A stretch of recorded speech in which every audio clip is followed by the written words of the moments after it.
The Brothers Karamazov by Fyodor Dostoevsky. Author's Preface. In starting out on the life of my hero, Alexei Fyodorovich Karamazov, I feel somewhat at a loss. By this I mean that, although I refer to Alexei, Alyosha, as my hero, I am well aware that he is by no means a great man, and this leads me to anticipate such obvious questions as, what is so remarkable about your Alexei Karamazov that you should choose him as your hero? What exactly did he accomplish? Who has heard of him, and what is he famous for?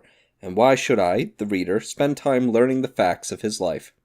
The last question is the fateful one, because all I can answer is, you may find out for yourself from the novel. But what if they read the novel, and are still unconvinced that my Alexei is a remarkable man? I say this because I sadly anticipate it. To me, he is remarkable. But I very much doubt that I will succeed in proving it to the reader. The trouble is that, although I suppose he may be described as a man of good works, he is still indeterminate, not fully recognized as such. But then, would it not be rather strange to expect to find clear-cut characters in times like ours? One thing, though, is beyond doubt. He is a strange person, we might even say an eccentric. And peculiarity and eccentricity are more likely to create prejudice against a man than make people listen to him, especially nowadays when everyone tries to lump all the special cases together and to read some general meaning into the general meaninglessness. Isn't that so? Now, if you don't agree with this, if you believe that it is not true, or at least not necessarily true, it will give me hope that my hero may be of some interest to you. For an eccentric is not necessarily an expectation or an isolated phenomenon.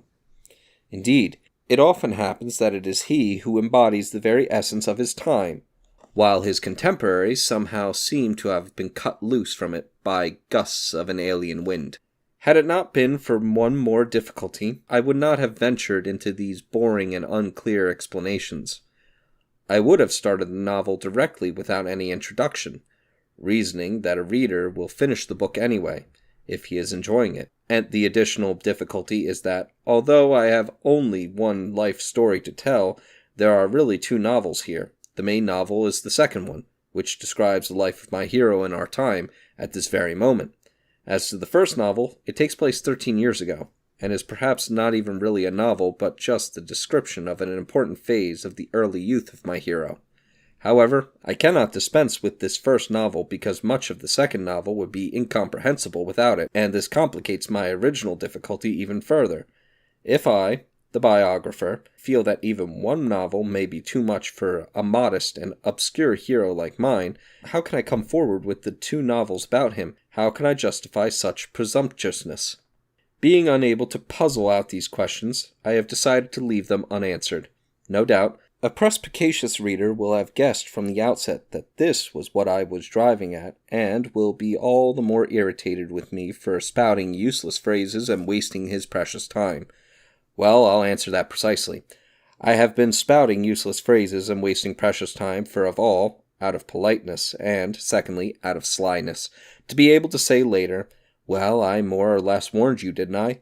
Besides, I am really quite glad that my novel split into two stories, while the essential unity of the whole was preserved. Once he has acquainted himself with the first story, the reader will be able to decide for himself whether it is worth his while to start the second. Of course, no one is bound in any way, and the book can be put aside after a couple of pages of the first story, too, and never picked up again. However, there are always some scrupulous readers who are determined to read to the end, no matter what, so that they can pass a fair and impartial judgment. Such, for instance, are all the Russian literary critics, and so I will feel less guilty toward these people if, scrupulous and thorough as they are, I give them a legitimate excuse for putting my story down in the middle of the very first episode. So this is all my introduction. I fully agree that it is quite unnecessary, but since it is already written, I shall let it stand. And now, let's get down to business.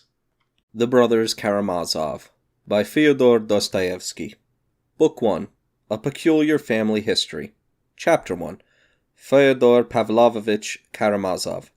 Alexei Fyodorovich Karamazov was the third son of Fyodor Pavlovich Karamazov, a landowner in our district who became a celebrity and is remembered to this day because of the tragic and mysterious end he met exactly 13 years ago, which will be described in its proper place.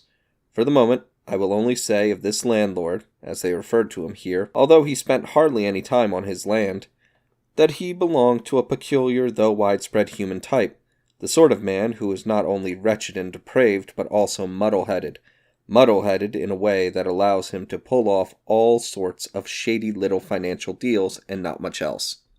Fyodor Karamazov, for instance, started with next to nothing. He was just about the lowliest landowner among us, a man who would dash off to dine at other people's tables whenever he was given the chance, and who sponged off people as much as he could. Yet, at his death, they found that he had 100,000 rubles in hard cash. And with all that, throughout his life, he remained one of the most muddle-headed eccentrics in our entire district. Let me repeat, it was not stupidity, for most eccentrics are really quite intelligent and cunning, and their lack of common sense is of a special kind, a national variety. He had been married twice and had 3 sons, the eldest, Dmitri, by his first wife, and the other 2, Ivan and Alexei, by the second. Fyodor Karamazov's first wife came from a fairly wealthy family of landed gentry, the Musovs, also from our district. Why should a girl with a dowry, a beautiful girl moreover, one of those bright, clever young things who in this generation are no longer rare, and who even cropped up occasionally in the last, why should she marry such a worthless freak, as they called him? I will not really attempt to explain, but then I once knew a young lady of the old, romantic generation, who, after several years of secret love for a gentleman whom, please note, she could have peacefully married at any moment she chose, invented insurmountable obstacles for herself, and one stormy night jumped from a steep, rather cliff-like bank into a fairly deep, rapid river and drowned, all because she fancied herself an Ophelia out of Shakespeare. Indeed, if the bank on which she had her eye for a long time had been less picturesque, or had there simply been a flat bank, it is conceivable that the suicide would never have taken place at all. This is a true story, and it must be assumed that in the past 2 or 3 generations quite a few familiar incidents have occurred. In the same way, what Adelaida Musov did was undoubtedly an echo of outside influences, and also the act of exasperation of a captive mind. Perhaps she was trying to display feminine independence, to rebel against social conventions, against the despotism of her family and relatives, while her ready imagination convinced her, if only for a moment, that Fyodor Karamazov, despite his reputation as a sponger, was nevertheless one of the boldest and most caustic men of that period of transition toward better things, whereas in reality he was nothing but a nasty buffoon. The fact that the marriage plans included elopement added piquancy to it, making it more exciting for Adelaida. Fyodor, at that time, would of course have done nothing to improve his lowly position, and the opportunity to latch on to a good family and to pocket a dowry was extremely tempting to him. As for love, there does not seem to have been any, either on the bride's part, or, despite her beauty, on Karamazov's. This was perhaps a unique case in Fyodor Karamazov's life, for he was as sensual as a man can be, one who throughout his life was always prepared, at the slightest encouragement, to chase any skirt. But his wife just happened to be one woman who did not appeal to him sensually in the least. Right after the elopement, Adelaida realized that she felt nothing but scorn for her husband. It quickly became obvious what married life was to be. Despite the fact that her family accepted the situation quite soon and gave the runaway bride her dowry, relations between husband and wife became an everlasting succession of quarrels. It was rumored that, in these quarrels, the young wife displayed incomparably more dignity and generosity than her husband, who, it was found out later, soon wheedled out of her every kopeck of the 25,000 rubles she had received. So that, so far as she was concerned, those thousands were sunk in deep waters never to be salvaged again. As to the little country estate and the quite decent townhouse, there was also part of her dowry. He kept trying desperately to have them transferred to his name by some suitable deed. He probably would have succeeded because of the loathing and disgust his constant pleading and begging inspired in his wife, because she would do anything to have peace, sick and tired as she was of him. But luckily Adelaida's family intervened in time to put a stop to his greed. People knew that husband and wife often came to actual blows, and rumor had it that it was she who beat him, rather than he her. Indeed, Adelaida was hot-tempered, bold, dark, and impatient lady endowed with remarkable physical strength. Finally, she eloped with a half-starved tutor, a former divinity student, leaving her husband with their 3-year-old boy, Mitya. Fyodor Karamazov immediately installed a regular harem in the house and indulged in the most scandalous drunken debauchery. But between one orgy and the next, he would drive all over the province, complaining tearfully to all that sundry of Adelaida's desertion, and revealing on these occasions certain unsavory intimate details of their conjugal life that any other husband would have been ashamed to mention. He even seemed to enjoy, indeed to feel flattered by, his ridiculous role as a cuckolded husband, for he insisted on describing his own disgrace in every minute detail, even embellishing on it. "Why, Fyodor Pavlovitch," people remarked, "you act as if an honor had been bestowed upon you. You seemed pleased despite your sorrow." Many even added that he was delighted to have the role of clown thrust upon him, that he only pretended to be unaware of his ridiculous position in order to make it even funnier. But who can really tell? Possibly he was quite ingenuous about it all. He finally succeeded in getting on the track of his runaway wife. It led to Petersburg, where the poor thing had moved with her divinity student and where she had abandoned herself to a life of complete emancipation. Fyodor Karamazov immediately busied himself with preparations for the journey to Petersburg, and perhaps he would have gone, although he certainly had no idea what he would do there. But once he had decided to go, he felt that he had a special reason for plunging into a bout of unrestrained drunkenness, to fortify himself for the journey, and just at that time his in-laws received word that Adelaida had died in Petersburg. She died suddenly, in a garret, of typhus according to some, of starvation according to others. Karamazov was drunk when he learned of his wife's death, and some say he exclaimed joyously, raising his hand to heaven, "Lord, now let your servant depart in peace." But according to others, he wept sobbing like a little boy, so that people felt sorry for him despite the disgust he aroused in them. It is quite possible that they were all right, that he rejoiced in his regained freedom and wept for the woman from whom he had been freed, both at once. In most cases, people, even the most vicious, are much more naive and simple-minded than we assume them to be, and this is true of ourselves too. The Brothers Karamazov by Fyodor Dostoevsky. Book 1. A Peculiar Family History. Chapter 2. He Gets Rid of His Eldest Son. It is, of course, easy to imagine what sort of father such a man would be, how he would bring up his children, and he lived up to expectation. He completely and thoroughly neglected his child by Adelaida. He did not do so out of any deliberate malice or resentment toward the child's mother, but simply because he forgot all about the little boy, and while he was pestering people with his tears and self-pitying stories, while he was turning his home into a house of debauchery, a faithful servant of the household, Gregory, took the 3-year-old Mitya into his care. If it hadn't been for Gregory, there would have been no change to the boy's shirt. Moreover, it so happened that the child's relations on his mother's side had also, at first, forgotten his existence.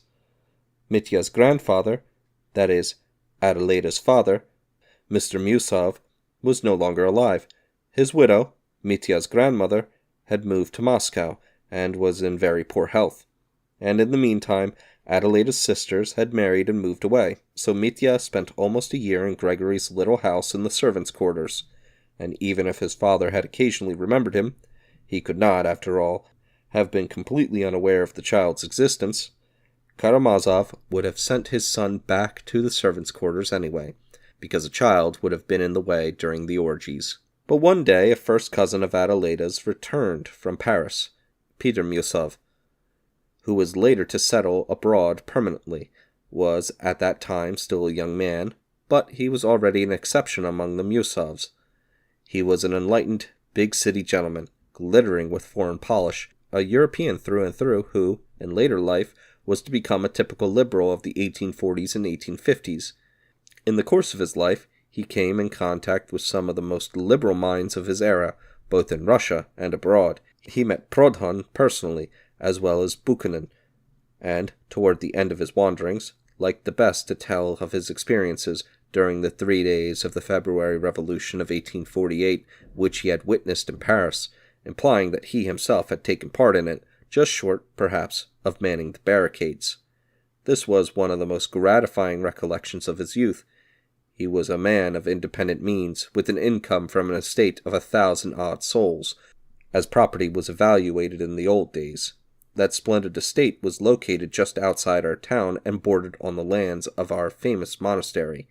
No sooner had young Peter Musov taken possession of his estate than he started an endless lawsuit against the monastery. It was something about fishing privileges or woodcutting rights. I'm not sure which, but he felt that in suing clericals, he was doing his duty as a citizen and an enlightened man.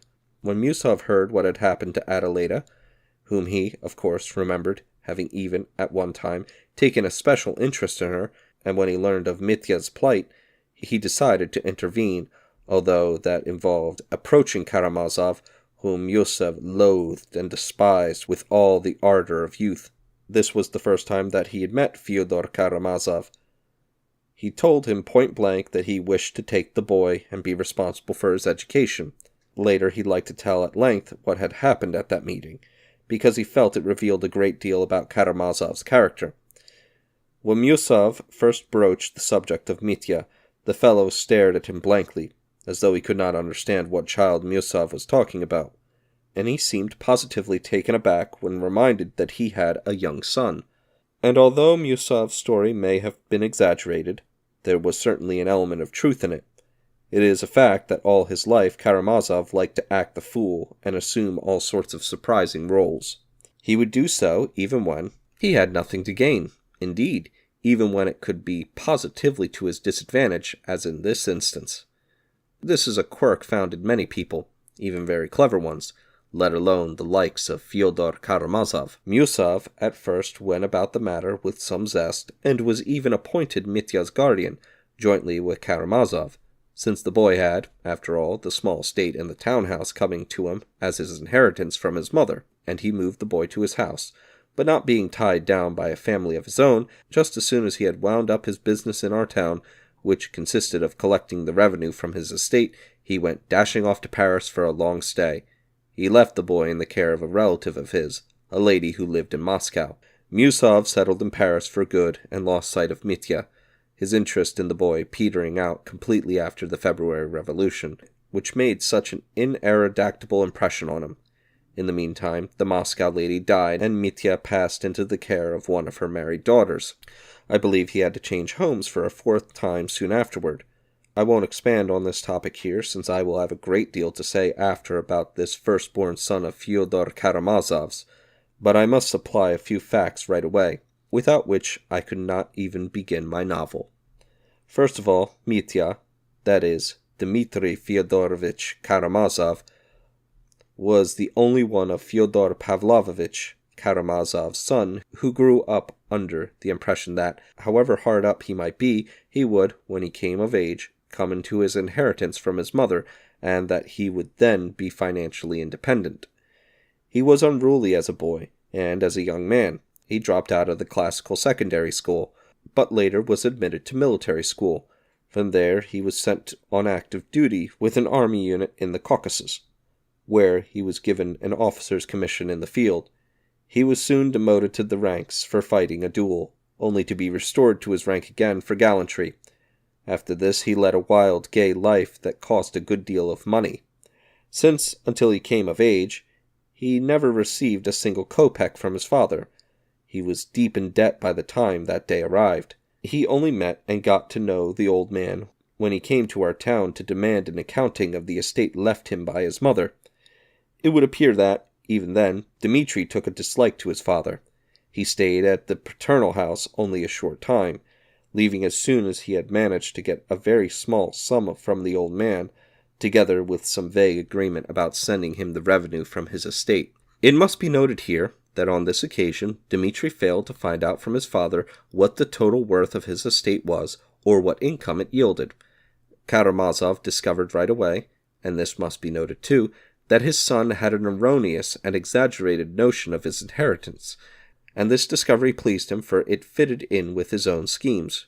He realized that the young man was irresponsible, violent, passionate, unruly, impatient, and that he couldn't wait to satisfy all his whims and impulses. And Karamazov now knew how to handle Dmitri. The fellow could always be placated, at least temporarily, with small handouts. Karamazov proceeded immediately to exploit his son's weakness, putting him off with small sums. This went on for 4 years until finally Dmitri lost patience. He made a second appearance in town, this time to force on his father a final settlement of their accounts.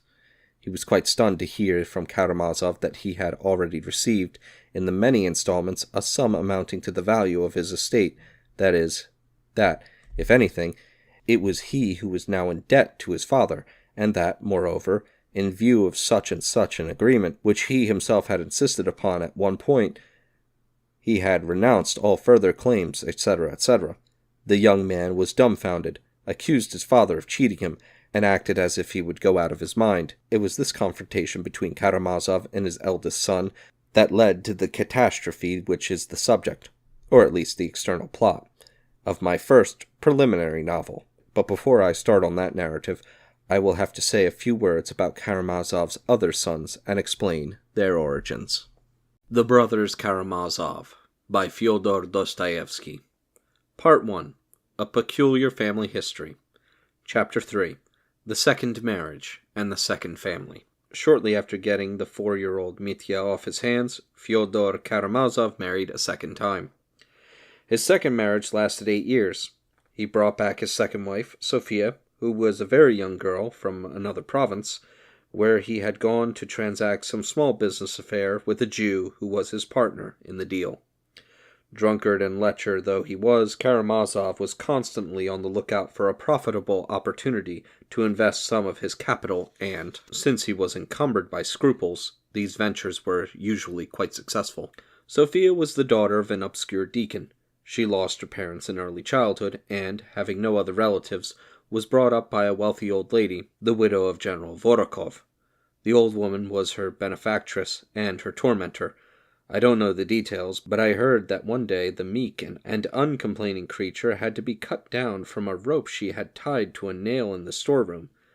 This shows how hard it was for her to submit to the whims and the constant nagging of the old woman who, although not really wicked, had been made tyrannical and eccentric by sheer idleness. When Fyodor Karamazov asked for Sophia's hand, Mrs. Vorokov made inquiries about him, and, consequently, when he reappeared, had him thrown out. So as with his first marriage, he asked the girl to elope with him.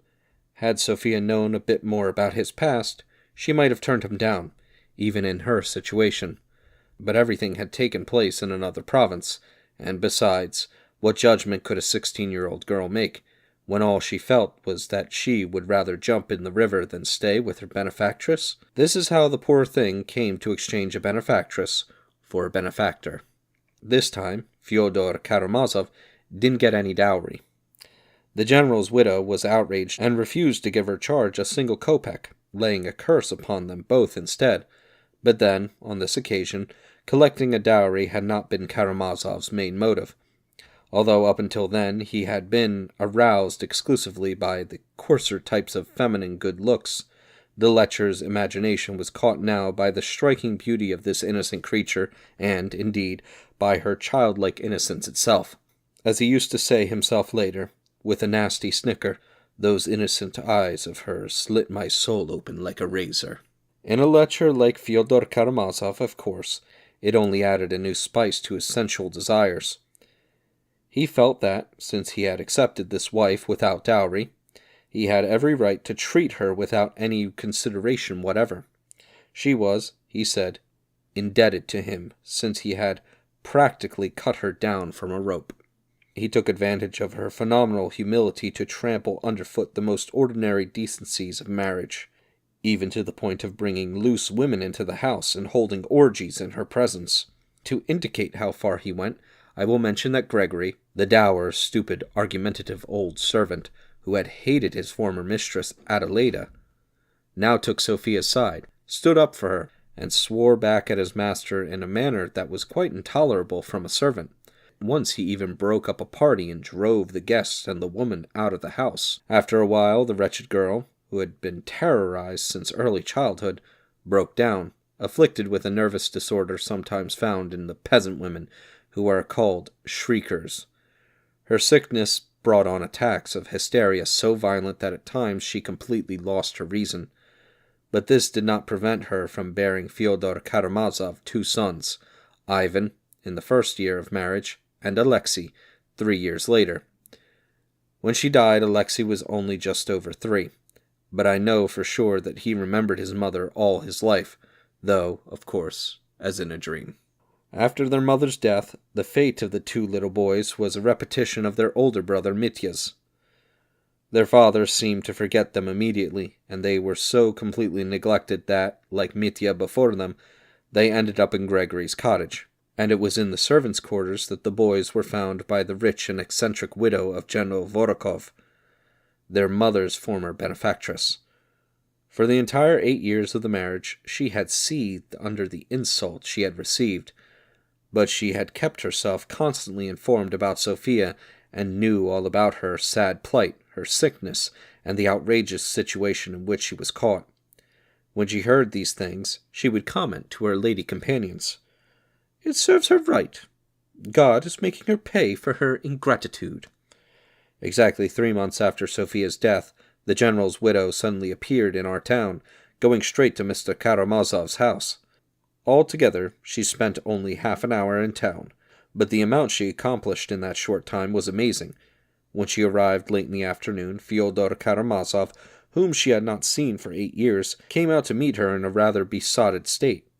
Without a word of explanation, she stepped up to him and slapped him, landing 2 mighty resounding smacks on his face. Then she caught him by the forelock, pulling it hard 3 times. Then, still without explanation, she went to Gregory's cottage where she found the 2 little boys. Noticing right away that they were unwashed and that their shirts were dirty, she turned on Gregory and slapped his face too. She announced that she was taking the boys away with her, and, leading them out just as they were, in their dirty shirts, sat them in her carriage, wrapped them in carriage rugs, and drove away to her own town. Gregory took the slap slavishly, without a word of recrimination, and as he saw the lady off to her carriage, he bowed deeply from the waist, solemnly pronouncing that the Lord would reward her for taking the orphans. "But you're a blockhead all the same," the old lady shouted at him as the carriage drove off. Later, after he had thought it over, Karamazov decided that it was all in his best interest, and he made no difficulties when the general's widow asked his formal consent to her taking charge of the boys' education. As to the slaps he had received, he dashed all around the town, telling everyone about the incident himself. When the general's widow died not long after, she had bequeathed 1,000 rubles to each boy, to be spent exclusively on his education, but sparingly, so that it would last until their coming of age. She added that this sum was more than adequate for children of such a background, but that if anyone felt it was not, let him untie his own purse strings, and so on and so forth. I don't read her will myself, but I understand that it was something along these lines, eccentric and very strangely worded. However, the old woman's principal heir, the marshal of nobility of the province, Efim Petrovich Polanov, turned out to be an extremely honorable man. He informed Fyodor Karamazov of the will, but realized immediately that such a man would never contribute a kopeck to the education of his own children. Although Karamazov never refused directly, he always found reasons for delaying his contribution, occasionally even spouting sentimentalities. So Polanov decided to take care of the abandoned boys himself, and he grew quite fond of them, particularly of the younger, Alexei, who lived for a long time in his house as one of the family. It must be noted right here that if the young Karamazovs were indebted to anyone for their upbringing and education, it was above all to this Mr. Polanov, one of the most generous and honorable men to be found. He kept intact the original 1,000 left to each boy by the general's widow so that, when they came of age, each of them would receive 2,000 rubles. thanks to the accumulated interest. Polanov paid for their upkeep and education cut of his own pocket, spending, incidentally, considerably more than 1,000 rubles on each boy. Again, I won't give a lengthy account of their childhood and school years, but will only outline the most important facts. Of the elder, Ivan, I will only say that he grew into a sullen and secretive boy, although by no means a timorous one. I gather that by the time he was 10 or so, he had become aware that he and his brother were not being brought up in their own home, but were, in fact, living on other people's charity, and that there was something about their father that made the very mention of his name a cause for embarrassment. Very early in life, almost in infancy, at least some people claimed, the boy started to display an uncanny aptitude for learning. I don't know exactly how it came to pass, but when he was barely 13, he left Polanov's family, being sent to a secondary school in Moscow, where he boarded at the house of a celebrated and experienced educator, a boyhood friend of Polanov's. Later, Ivan Karamazov liked to say that he had been sent to Moscow thanks to Mr. Polanov's zeal for good works, because Polanov had been carried away by the idea that a boy endowed with a genius for learning should be taught by a teacher of genius. However, neither Polanov nor the brilliant educator was alive by the time Ivan entered the university, and since Polanov had somehow neglected to make the proper arrangements to cut through the usual Russian red tape and make the bequests, now worth more than 2,000 rubles each, quickly available to the boys, Ivan could not get the money and had to earn his own living during the first 2 years at university. It must be pointed out that on this occasion, he made no attempt whatsoever to ask his father for assistance. It is uncertain whether he acted out of pride, out of contempt for his father, or simply because he reasoned in a cold and detached way that he would never get any substantial help from him anyway. In any case, the young man did not despair, and quickly found work, first tutoring at a few kopecks an hour, then making the rounds of the editorial offices of newspapers, peddling 10-line news items on street incidents, or the like that he signed Eyewitness. I gather that these items were so originally and strikingly presented that the newspapers were glad to run them. This, in itself, goes to show the young man's superiority in practical and intellectual matters over the crowd of needy students of both sexes, who night and day swarmed through the offices of Moscow and Petersburg newspapers and magazines, unable to think up anything more original than to beg for translations from the French or for odd copying jobs. Once Ivan Karamazov got to know people on the editorial staffs, he kept in touch with them, so that during his last years at the university he was able to publish reviews of books on a variety of specialized subjects, in which he showed considerable talent. Thus he gradually gained a good reputation in literary circles. However, it was not until quite recently that he succeeded in attracting the attention of a wider circle of readers, and it was one particular incident that made them notice and remember him, and a rather curious incident at that. Ivan Karamazov had been graduated from the university, had collected his 2,000 rubles, and was planning to take a trip abroad, when one of the major newspapers carried a very strange article of his that caught the interest of even non-specialists. The most remarkable thing about it was that the topic seemed to be quite outside Ivan's field, since he had specialized in the natural sciences. The article was devoted to the problem much discussed at the time, the ecclesiastical courts. After examining various opinions that had already been expressed on the subject, Ivan presented his own views. The impact was due mostly to the tone and to the unexpectedness of the conclusions. First, many clerics greeted the author as one of their camp. Then, not only secularists, but even outright atheists joined in the applause. Finally, however, some perspicacious persons decided that the whole article was a hoax, an insolent joke he had played on them all. I have mentioned this incident because the article and the argument it stirred up even reached our famous monastery, where the matter of the ecclesiastical courts elicited great interest. They were perplexed by it, and when they noticed the signature under it, their interest increased even further, since the author happened to be a native of our part of the country and a son of that Fyodor Karamazov. Then, in the midst of it all, the author himself suddenly appeared in our town. Why did Ivan choose to come to our town just then? I remember the uneasiness that question stirred in me at the time. This fateful visit of his, which was to trigger off a whole chain of events, remained unclear to me almost to the end. In general, it was strange that such a cultured, proud, and apparently prudent young man as Ivan should come to that scandalous house to join a father who had ignored him all his life, who didn't know him, indeed, hardly remembered that he existed, a father who would most certainly have refused to give him money under any circumstances, and who lived in constant dread lest either of his younger sons, Ivan or Alexei, should one day come and ask him for help. Yet the young man came and installed himself in his father's house. He spent 1 month there, then another, and the two of them seemed to live in perfect agreement. I was not the only one who was surprised. Many others wondered about it too. Peter Musov, the cousin of Karamazov's first wife, whom I mentioned earlier, happened to have returned just then from Paris, where he had settled for good, and was staying on his estate just outside our town. I remember that he was the most puzzled of all. Once he had made the acquaintance of the young man, who interested him a great deal, and with whom he used to exchange sophisticated barbs, although his feelings were often secretly hurt when he was bested in these confrontations. "He is proud," he said of Ivan then. "A man like that will always find money to live on. Why, even now he has enough to go abroad. So what can be his motive for coming here? He certainly didn't come in the hope of getting money out of his father, for it is obvious that nothing in the world would make his father give him any.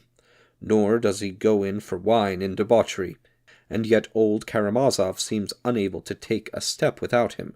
In fact, I've never seen two men get along so famously." And they did. Moreover, the young man exercised an obvious influence on his father, who sometimes almost seemed as if he would heed his advice. Although he was often his nasty, unbridled self still, his behavior began to improve slightly. It was only later that he learned that Ivan had come, at least partly, at the request of his older brother, Dmitri, whom he also met and got to know for the first time during this visit to our town. The two brothers had been corresponding before on an important matter that concerned Dmitri more than Ivan. What it was, the reader will learn at great length in good time. However, even when I learned about that matter, Ivan Karamazov remained a mystery to me, and I still did not understand why he had come. Let me add that Ivan seemed to act as a mediator between his father and his brother Dmitri, who by then had completely broken off relations. Dmitri even instituting legal proceedings against the old man. I must emphasize here that this was the very first meeting of the Karamazovs, the first time that some members of that strange family had set eyes on each other. Now Karamazov's youngest son, Alexei, had been living among us for the past year, and we had met him before his brothers. It is of this brother, Alexei, that I find it the most difficult to speak in this introductory part of my narrative, although it is indispensable to do so before I bring him out onto the stage of my novel. I must write an introductory piece about him too, if only to explain a point that may strike my readers as very strange, namely, that my future hero will have to wear the cassock of a novice at his very first appearance. Yet he had been living at our monastery for a year or so, and, indeed, it looked as if he were preparing to spend the rest of his life within its walls. Chapter 4. The third son, Alyosha. He was then only 20. His brother Ivan was 23, and their older brother Dmitri, 27. First, I want to make it clear that young Alyosha was in a sense a fanatic. In my opinion at least, he was not even a mystic. Let me tell you my opinion of him right from the start. He was just a boy who very early in life had come to love his fellow men, and if he chose to enter a monastery, it was simply because at one point that course had caught his imagination, and he had become convinced that it was the ideal way to escape from the darkness of the wicked world, a way that would lead him toward light and love.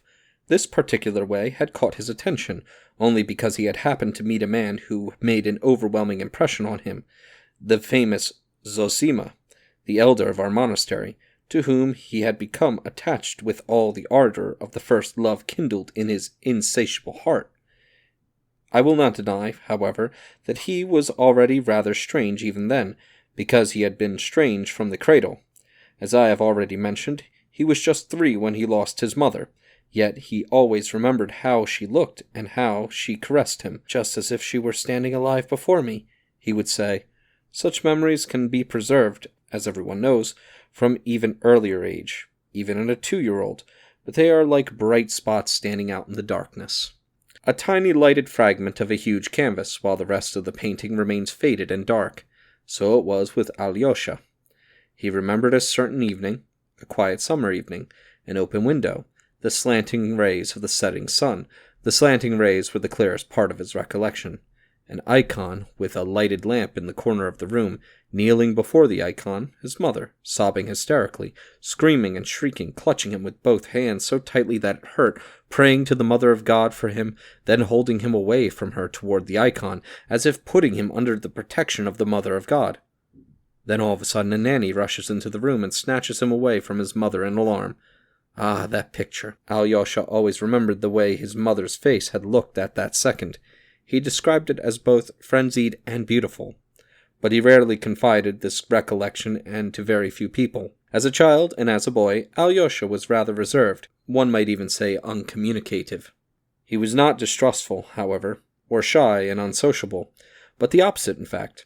His apparently distant behavior was due to a constant inner preoccupation with something strictly personal, something which had nothing to do with other people, but which was so supremely important to him that it made him forget the rest of the world.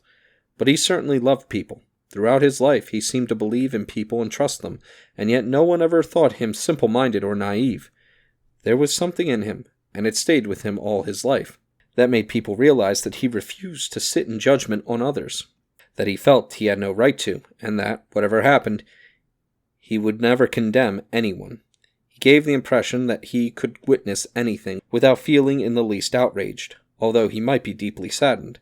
Indeed, even when he was still very young, he reached a point where nothing either shocked or horrified him, so when, at the age of 19, chaste and pure, he was faced with the shocking debauchery in his father's house, he would walk away in silence when things became too revolting, but never show the slightest sign of scorn or condemnation.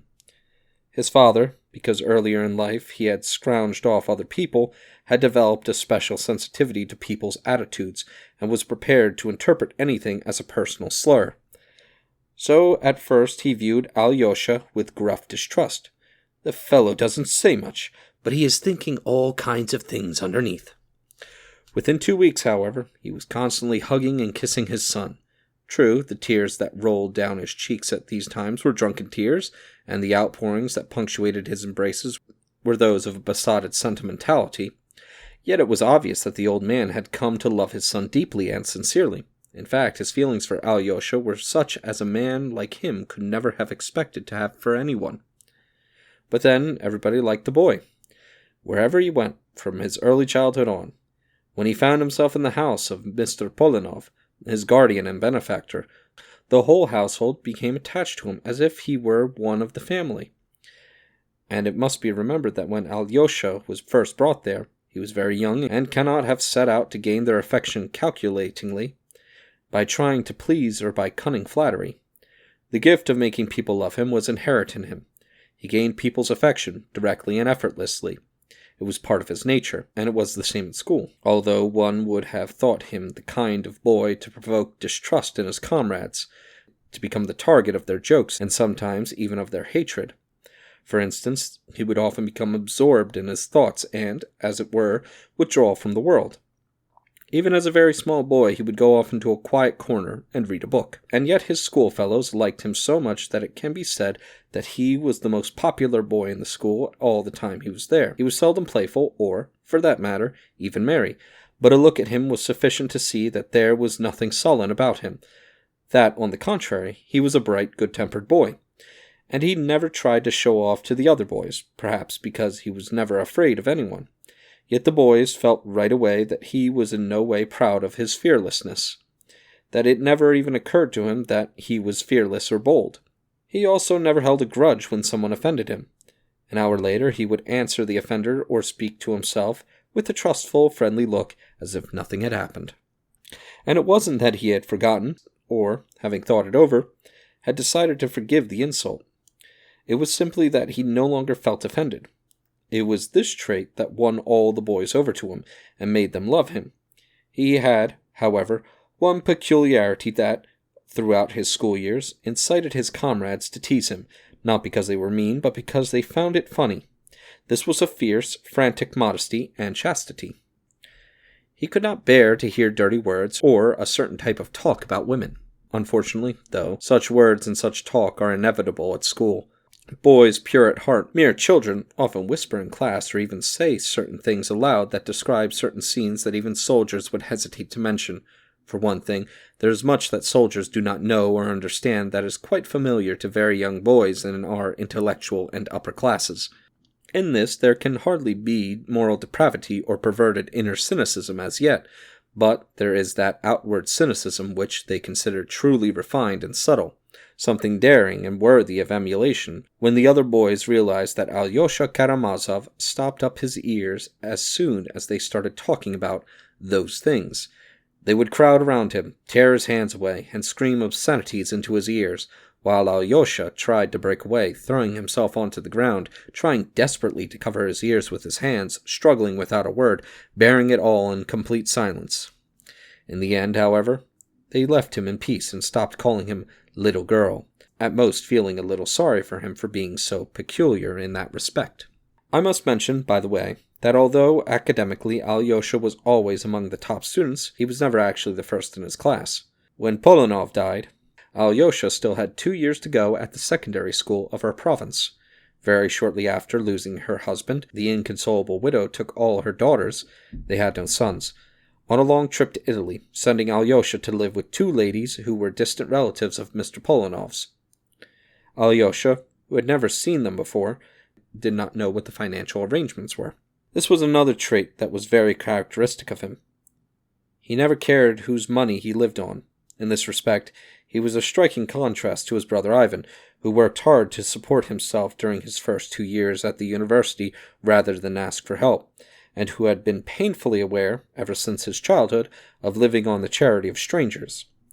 I do not think Alyosha should be judged too severely on this account, however, for he was quite obviously one of those childlike saintly creatures who, if he were suddenly to come into a large fortune, would think nothing of giving it all away to some good cause, or simply to the first clever rascal who asked for it. In general, he did not seem to know the value of money.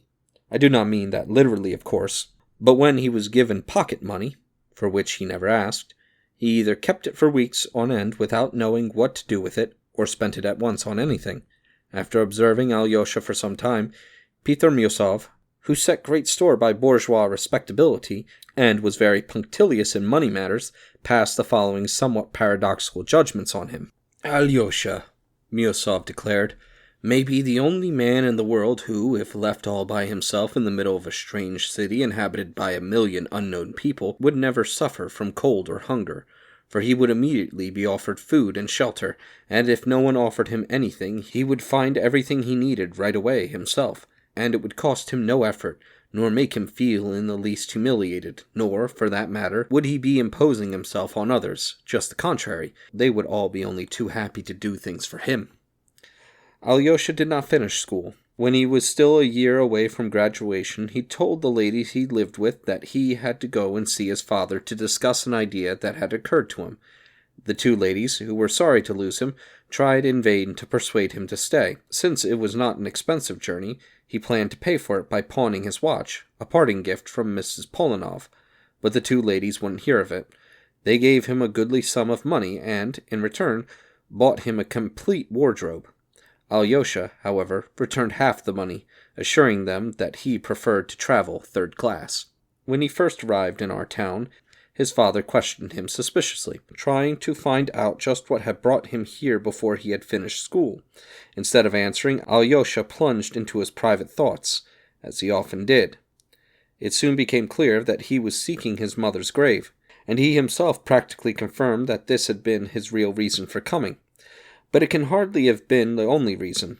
Most likely, at that time he did not really know, himself, why he had come, not being quite sure what it was that was driving him. A peculiar yearning had arisen in his heart, drawing him irresistibly into a new, unknown, but by then inevitable course. Mr. Karamazov was unable to show his son where he had buried his second wife, for, once the coffin had been lowered into the earth, he had never returned to visit her grave, and, since that had been many years before, he had entirely forgotten where the grave was. Moreover, Mr. Karamazov had been away from our town for a long time. 3 or 4 years after his second wife's death, he had gone to the south of Russia, ending up in Odessa, where he stayed for several years. There he came across lots of yids of all shapes and sizes, as he put it, and even got to know not only yids but respectable Jews as well. It was probably during this period of his life that he developed a special knack for making money and holding on to it. He had returned to our town to stay only about 3 years before Alyosha came. Those who had known him before found him terribly aged, although he was still by no means an old man. His behavior was somehow different too. It wasn't that he'd become more dignified, but he was more self-assured, even insolent. This former buffoon, for instance, now took an impudent delight in making buffoons of others. But his depravity with women was as bad as ever, if anything, worse. Within a short time he opened a number of new taverns in the district. It looked as if he was worth 100,000 rubles or close to it. Many people in town and throughout the district started borrowing money from him, on good security, of course. Of late, however, he had looked rather bloated and seemed to be losing his hold on himself. He had even slipped into a sort of light-headedness. He was unable to keep his mind on any one thing, but would skip off onto something else. He would become confused, and more often, he drank himself into a stupor. If it hadn't been for that same servant Gregory, who looked after him almost like a nanny, and who had also aged considerably, Karamazov might not even have survived. Alyosha's arrival seemed to restore some of his mental vigor, and even to stir up a scrap of decency that had been buried somewhere in this prematurely aged man. "You know what?" he would often say, examining Alyosha's face closely. "You're just like her. Just like the crazy woman." That was his way of referring to Alyosha's mother, his late second wife. It was Gregory who finally showed Alyosha where the crazy woman was buried. He took Alyosha to a far corner of our cemetery where he pointed out a cheap but decently kept grave with an iron headstone bearing the name of the deceased, the dates of her birth and death, and even an ancient 4-line verse such as is often found on the tombs of lower middle-class folk. Strange as it may seem, the gravestone turned out to be Gregory's doing. He had it placed on the poor, crazy woman's grave at his own expense after Mr. Karamazov, whom he had repeatedly plagued about it, finally left for Odessa without doing anything, turning his back not only on his wife's grave but on all his memories as well. Alyosha showed no particular emotion at the sight of his mother's grave. After listening attentively to Gregory's dignified and precise account of the erection of the gravestone, he stood there for a while, his head bowed, then walked away without a word, and it was perhaps a whole year before he visited the grave again. But when Mr. Karamazov heard about the episode, his reaction was quite unexpected. He all of a sudden donated 1,000 rubles to our monastery for requiem masses to be said for the soul of his wife, not for his second wife though, not for Alyosha's mother, the poor crazy woman, but for his first wife, Adelaida, the one who used to beat him. Then, later that night, he got drunk and started abusing the monks to Alyosha. Mr. Karamazov had never been a religious man, and it may be that until then he had never even placed a 5-kopeck candle before an icon. But then such characters are sometimes swept up in some unexpected idea or impulse. As I mentioned earlier, Karamazov's face had grown bloated and showed unmistakable traces of the life he led. Besides the heavy, fleshy bags under his eternally insolent, suspicious, mocking little eyes, besides the multitude of tiny wrinkles on his small, flabby face, his large, meaty Adam's apple hung under his sharp chin, shaped like a purse, and this somehow gave him a repulsively sensual air. Add to this a long, carnivorous mouth with puffy lips and the black stumps of almost completely decayed teeth, from which saliva sprayed every time he opened his mouth to speak. He often made fun of his appearance himself, although, on the whole, he seemed quite satisfied with it. He particularly liked to point to his nose, which, though not very long, was remarkably narrow and beaked. "It is a genuine Roman nose," he would say, "and with my Adam's apple, It makes me look like a Roman patrician of the decadent period." He seemed very proud of this. Shortly after he had been shown his mother's grave, Alyosha suddenly announced to his father that he wanted to enter the monastery and that the monks were willing to accept him as a novice. He explained that this was his fervent desire and that he was asking for paternal consent. Mr. Karamazov was already aware of the impression made by the elder Zosima, who was living in the monastery's hermitage, on his gentle boy. "Old Zosima is certainly the most honest among the monks," he said, after listening to Alyosha's request in thoughtful silence. He seemed hardly surprised. So that's what you want, my gentle boy?" He had been drinking, and suddenly his face dissolved into a wide, half-drunken smile, in which there was a spark of besotted cunning. You may not believe it, but I've had a feeling for a long time that you'd come up with something like this in the end. Well, if that's what you want, I have no objections. You have those 2,000 rubles of your own, for dowry if you need it, and, for my part, you can be sure I'll never let you down. I'll even pay for your admission if they ask for it. Of course, if they don't ask for it, there's no reason to force it on them, is there? Why, you're no more expensive to keep than a canary. 2 grains a week, that's all you need. Now let me tell you that I know of a monastery with a nice little settlement nearly inhabited only by women, the monastery wives. That's what the people of the district call them, for everyone knows about it. I'd say there are 30 of those wives in the settlement. I've been there, and it was very interesting. In its own way, of course, just as a change. It's a bit spoiled by Russian nationalism, though. There's still not a single Frenchwoman there, although they could easily afford some. It's a very prosperous monastery indeed, but French girls will soon hear of it, and they'll come of their own accord. But there's nothing like that in our monastery. No monastery wives, although there are 200 monks. It's all honest. They keep their fasts. Well, I must say. So you want to be a monk? I'm certainly sorry you want to leave, Alyosha. It's surprising how attached to you I've become. I will have one advantage, though. You can pray for us sinners, for we may have gone too far in our sinning. Yes, sir, I've wondered for a long time whether anyone would pray for me, whether there was a man in the world who would want to. Ah, my dear boy, you wouldn't believe how stupid I am on that point. Awfully stupid.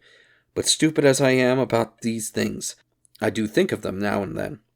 For you wouldn't expect me to think of them all the time, would you? Well then, sometimes I reason like this.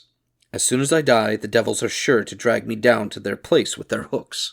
But then I think, what hooks? What are they made of? Are they iron hooks? If so, where were they forged? Do you have some kind of ironworks down there, or what? Why, I'm sure the monks in the monastery take it for granted that hell has, for instance, a ceiling. But it would be easier for me to imagine a hell without a ceiling. That would be more refined, more enlightened, more Lutheran, that is. And what difference does it make whether hell has a ceiling or not? Oh no, it damn well makes all the difference in the world, because if there's no ceiling, there aren't any hooks either, and if there aren't any hooks, then the whole idea goes to pieces. And that too is hard to believe, because if they are not going to drag me down to hell, what justice is there in the world? No, even if they didn't exist, those hooks, il faudra les inventer, even especially for me, because you can't even begin to imagine, my boy, all the disgraceful things I've done. But there are no hooks there, Alyosha said quietly and seriously, looking attentively at his father. I know, just the shadows of hooks. I've heard the story. It's like that Frenchman's description of hell. Je veux l'ombre d'un cocher, qui avec l'ombre d'un brosse frottate l'ombre d'un carrosse. And how do you know, my dear boy, that there are no hooks? Well, we'll see what tune you sing after you've spent a while with those monks. Still, while you're there, try to find out the truth, and when you do, come and tell me what's what. It will be easier to leave for the other world, if I know what to expect there. Besides, it will be more seemly for you to live in the monastery than to stay here with an old drunkard like me, and with all these sluts, though nothing good sully you. Clean angel that you are. Well, I trust there'll be nothing to sully you there either, and that's why I'm letting you go. Why, devils haven't eaten your brains, after all, and if you're all afire to go there now, it'll burn off in a good time. Cool off. You'll get over it and come back to me, and I'll be waiting for you here, because I know you're the only person on earth who hasn't condemned me. I feel it. I can't help feeling it. And he even wept. He was sentimental. He was wicked and sentimental. Chapter 5. Elders. The reader may imagine, perhaps, that my young man was sickly, exalted, a poor physical specimen, an undersized, puny, pale, and consumptive dreamer. Just the opposite was true. Alyosha was then the picture of health, a sturdy, red-cheeked, clear-eyed, 19-year-old boy. He was very handsome, too, and slender, above average height, with dark brown hair, a regular, although rather long face, and shiny, dark gray, wide-set eyes, which gave him a thoughtful and serene look. Of course, nothing prevents a mystic or a fanatic from having red cheeks. But, be that as it may, I think Alyosha was more of a realist than anyone I know. Of course, when he was in the monastery, he believed entirely in miracles. But I don't think that miracles ever confound a realist, nor is it miracles that bring a realist to religion. If he is an unbeliever, a true realist will always find the strength and ability not to believe in a miracle, and if he is confronted with a miracle as an irrefutable fact, he will rather disbelieve his own senses than accept that fact. Or he may concede the fact and explain it away as a natural phenomenon, until then unknown. In a realist, it is not miracles that generate faith, but faith that generates miracles. Once a realist becomes a believer, however, his very realism will make him accept the existence of miracles. The Apostle Thomas said he would not believe until he saw, and when he saw, he said, "My Lord and my God." Was it a miracle that made him believe? Most likely not. He believed only because he wanted to believe, and possibly he already believed in the secret recesses of his being while he was saying, "Except I shall see, I will not believe." Some may say that Alyosha was not too bright, rather uneducated. Had not he even finished school, and so on. It is true that he had not finished school, but it would be doing him a great injustice to say that he was obtuse or stupid. I shall simply repeat here what I have said before. He chose the course he did only because it struck him at that particular moment as the ideal course for his soul, which longed to escape from darkness into light. It must be added that, in a way, he was indeed a member of a younger generation, which means that he was honest, that he believed in, demanded, and searched for truth. That because he believed in it, he yearned to serve it and give it his whole strength. He was spoiling for immediate action. He was prepared to sacrifice everything, his life itself, in an act of supreme devotion. Unfortunately, these young men often fail to understand that the sacrifice of their lives may be the easiest of all sacrifices, much easier, for instance, than giving up 5 or 6 years of their seething youth to hard study, to the acquisition of knowledge, which would increase their strength tenfold in the service of that same cause, and in the performance of the great works they aspire to. But to sacrifice those few years to study often proves too much for them. Alyosha chose a course opposite to that of the majority, although he felt the same yearning for action and sacrifice as the others. Once, having given it serious thought, he had become convinced of the existence of God and immortality. It was natural for him to say to himself, "I want to live to achieve immortality, and will accept no compromise." If by chance he had become convinced that God and immortality did not exist, he would immediately have joined the ranks of the atheists and socialists. For socialism is not just a question of labor organization. It is above all an atheistic phenomenon, the modern manifestation of atheism, one more Tower of Babel built without God, not in order to reach out toward heaven from earth, but to bring heaven down to earth. Once he had decided, Alyosha would have felt it strange, even impossible, to go on living as he had been. It is written, "If thou wouldest be perfect, go and give up all that thou hast, and come and follow me." So Alyosha said to himself, "I cannot very well just give up a couple of rubles, instead of all that I have, or, instead of obeying the Lord's 'follow me,' just attend church." Perhaps there lingered in his mind some early memory of our monastery, to which his mother may have taken him to attend Mass. Or perhaps his decision was somehow connected with the slanting rays of the setting sun on the icon before which his crazy mother had held him. When he first arrived, Alyosha had seemed to be pondering deeply about something, perhaps trying to decide whether he would be able to give up all or only a couple of rubles. Then he met the elder at the monastery. This was the elder Zosima, whom I mentioned earlier. But before I proceed, I should try to explain what an elder in our monasteries is. I regret that I am not fully versed in these matters, but I will do my best to give a rough idea of that institution. First of all, according to our experts, the institution of elder came into existence in our Russian monasteries only quite recently, less than 100 years ago, although it has existed for well over 1,000 years throughout the Orthodox East, particularly in Sinai and on Mount Athos. As I understand it, in olden times there were probably elders in Russia too, but as the country went through a series of calamities, the Tartar invasion, civil wars, and isolation from the Orthodox East after the fall of Constantinople, the institution fell into disuse and the elders vanished from our monasteries. They were reintroduced in Russia toward the end of the 18th century by the great ascetic, as he was called, Paisy Velichakovsky, and his followers, but to this day, almost 100 years later, elders are found only in a very few monasteries, and they have occasionally been subjected to persecution as an un-Russian innovation. The institution of elder especially flourished in the famous Kolovskaya Optina monastery. Who introduced it into our monastery, and when, I cannot say. I only know that there had already been 3 elders, Zosima being the 3rd. But he was weak and sick, and obviously did not have long to live, and no one knew where another would be found to take his place. This was a crucial problem for our monastery because it had not previously been renowned for anything in particular. It had no saints' relics, no miracle-working icons, nor even any glorious traditions connected with the history of Russia.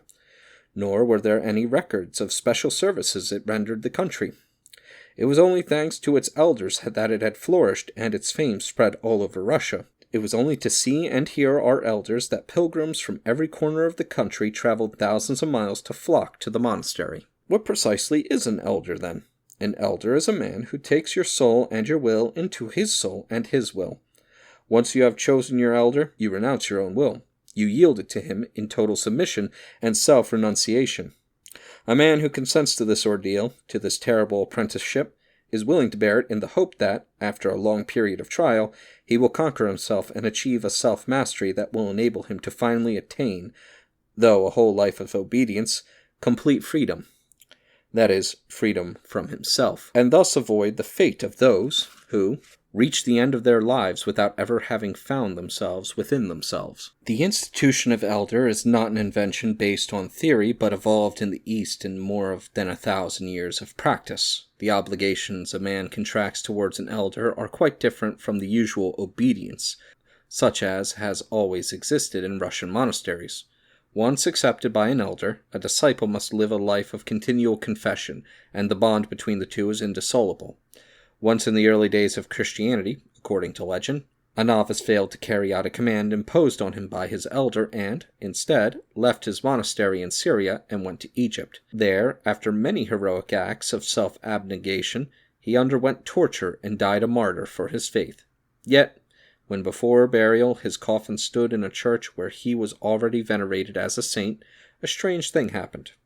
As soon as the deacon began to intone, "Depart all ye possessed by the devil," the coffin rose into the air and was hurled out of the church, and this was repeated 3 times. It was only then that they learned that this saint had broken his vow of obedience to his elder, and so, despite his great exploits, had to be pardoned by his elder before he could receive Christian burial. Of course, this is only an old legend, but let me tell you a true story of something that happened not long ago. One of our Russian monks, seeking salvation on Mount Athos, was suddenly ordered by his elder to leave Mount Athos, a holy place which he loved and where he found a peaceful haven for his soul, and first to go on a pilgrimage to Jerusalem to worship at the holy shrines, then to return to Russia, and go north to Siberia. Because, the elder told him, "Your place is there, and not here." Stunned and filled with despair, the monk went to Constantinople, where he begged the ecumenical patriarch to release him from his vow of obedience.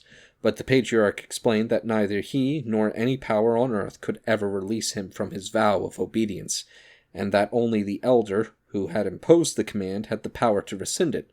Thus, in some ways, elders exercise an authority that is boundless beyond understanding. That is why the institution of elder was at first opposed, even condemned, in Russian monasteries. The common people, however, showed tremendous respect for the elders right away, and soon the uneducated and the humble, the rich and the mighty, were flocking from all over Russia to see the elders of our monastery, to throw themselves at their feet, to confess their sins, to confide their doubts and torments, to seek guidance and advice. This caused the opponents of the elders to accuse them, among other things, of arbitrarily and irresponsibly degrading the sacrament of confession. Although the continual baring of a novice's or a layman's soul before his elder was quite different from that sacrament, the institution survived, however, and it is now gradually becoming more common in Russian monasteries. It is also true, though, that this well-tested, thousand-year-old method of spiritual regeneration from slavery to freedom and moral perfection may prove to be a double-edged weapon. For some men, instead of gaining humility and ultimate self-mastery, may acquire the most satanic pride so that they are fettered rather than free. The elder Zosima was about 65. He came from a family of landed gentry, and, as a very young man, he had been in the army, serving as an officer in the Caucasus. There was a special spiritual quality about him that must have struck Alyosha. For his part, the elder also grew very fond of the boy and allowed him to share his cell. It must be pointed out that, when he was living at the monastery, Alyosha was not yet bound by any vow, so that he could come and go as he pleased. Indeed, he could stay away for days on end whenever he wished, and if he wore a cassock it was by his own choice, so as not to stand out among the others, though he obviously also liked wearing a cassock. It is also possible that Alyosha's youthful imagination was greatly stirred by Zosima's spiritual power and the fame that surrounded him. Many said of the elder that, in accepting all those who had come throughout the years to entrust their souls to him, to seek his guidance and solace, he had heard so many confessions, secrets, and tales of human despair that he had finally acquired an insight so keen that he could guess, from the very first glance at a newcomer, what he would say, what he would ask him, and even what was really tormenting his conscience. Often the visitor was surprised, confounded, and even frightened on finding that the elder knew his secret before he had even uttered a word. Alyosha also noticed that almost all who came to Zosima for the first time were filled with fear and apprehension as they entered the cell to face him alone, but that almost without exception they left smiling and serene. Even the gloomiest faces emerged beaming with joy. Alyosha noted with particular interest that the elder Zosima was in no way severe, but, if anything, was always rather cheerful. The monks said that he was particularly warm toward the worst sinners, and that the greater a man's sins, the greater was the elder's love for him.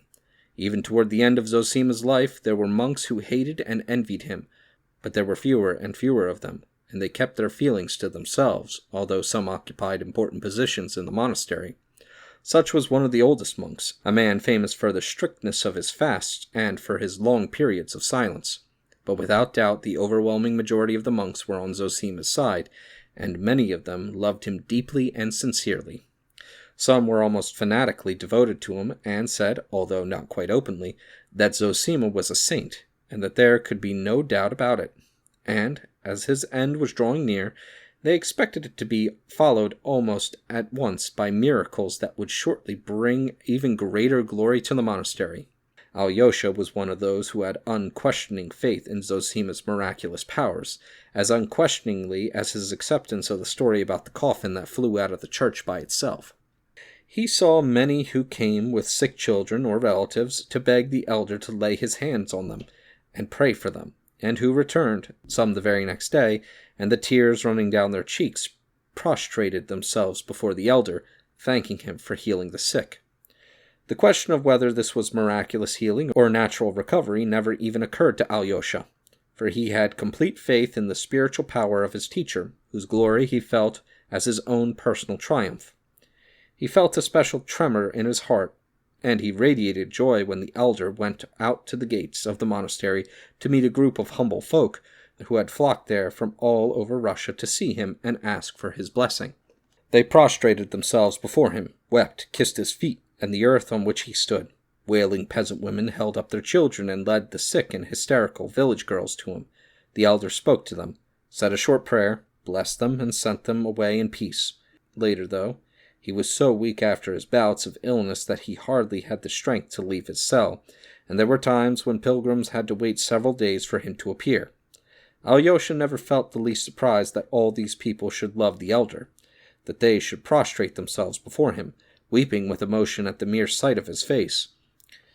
Oh, he understood very well that for the meek soul of a simple Russian, exhausted by grief and hardship, and, above all, by constant injustice and sin, his own or the world's, there was no stronger need than to find a holy shrine or a saint to prostrate himself before and to worship. Even though sin and injustice and temptation are all around us, we know that there is on this earth a holy man, a saint who is just and knows the truth, and this means that truth and justice have not vanished from the earth, and so will come to us too, and rule over all the world, as has been promised. Alyosha knew that this was what the humble folk felt, that this was how they thought. This he knew with his reason, but that Zosima was such a saint, a guardian of divine justice. That was something Alyosha never doubted, something that he felt spontaneously, like all the weeping peasants and the sick women who held their children up to the elder. At the conviction that, after his death, Zosima would confer great glory on the monastery was, perhaps, stronger in Alyosha than in anyone else at the monastery. Indeed, a strange, profound, overwhelming ecstasy had burned in him more and more powerfully of late. He was not in the least troubled by the fact that Zosima stood before him an isolated phenomenon.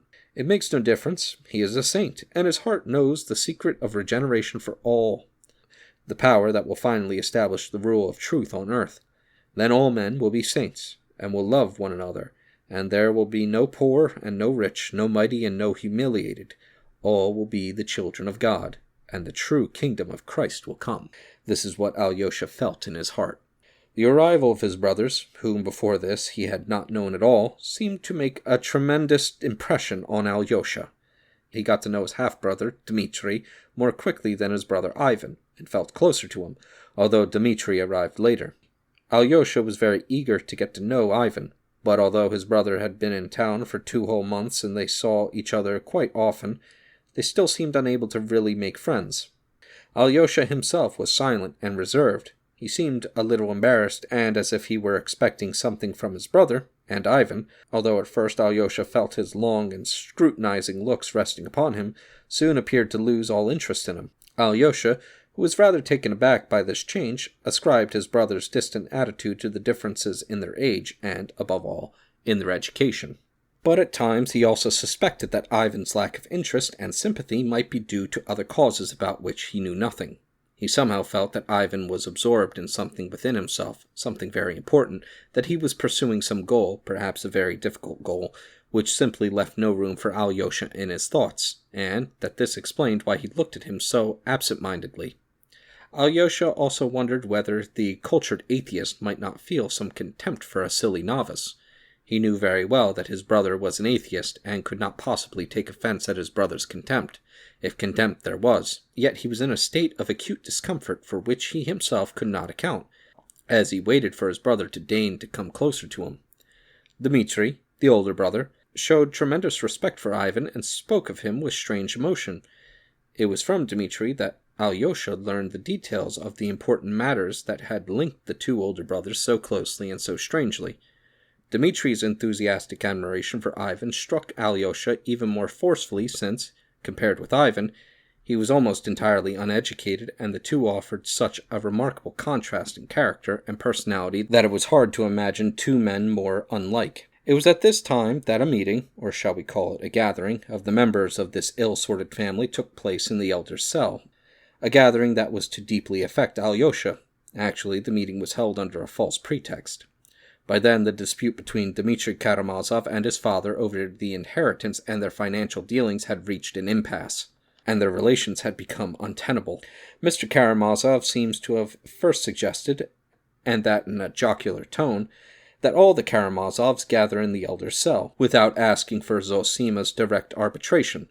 He felt they could still discuss the matter more decently in the venerable presence of the elder, which might inspire respect and have a reconciliatory effect on them.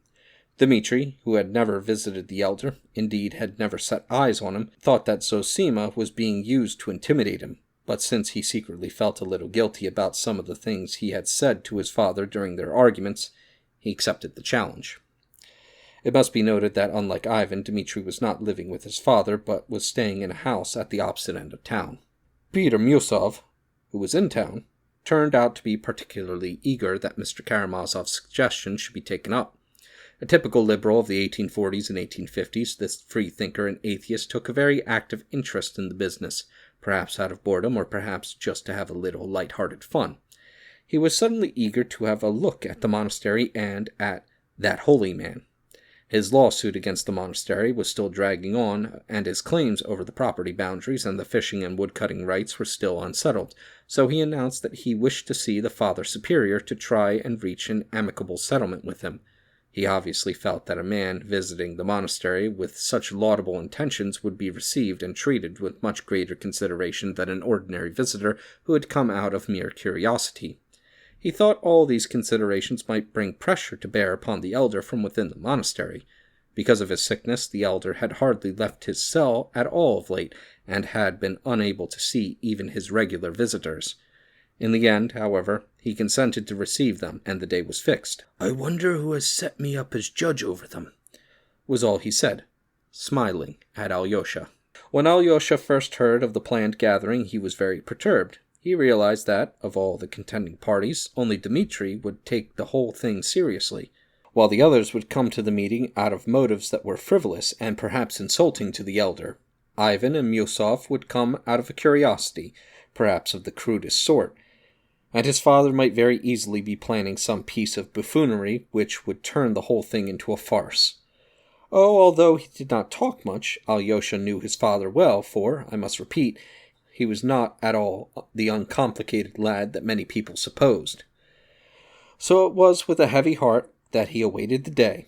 He was, of course, very anxious that the quarrels within his family should be brought to an end, but he was even more concerned about the elder. He was full of anxiety for him, for his reputation, and, as he imagined the meeting to himself beforehand, he particularly feared Musov's subtle and urbane sarcasms and the learned Ivan's haughty insinuations. He even thought of warning the elder about these visitors, but he decided not to, and kept silent. He only sent Dmitri word the day before, through a friend, that he was very fond of him and expected him to keep his promise. Dmitri was puzzled, for he could not think what he had promised Alyosha. But he answered by letter that he would do his best not to lose his temper in the event of some despicable trick, and that, although he had great respect for the elder and for Ivan, he felt certain that some trap was being laid for him, or that the whole thing was a farce.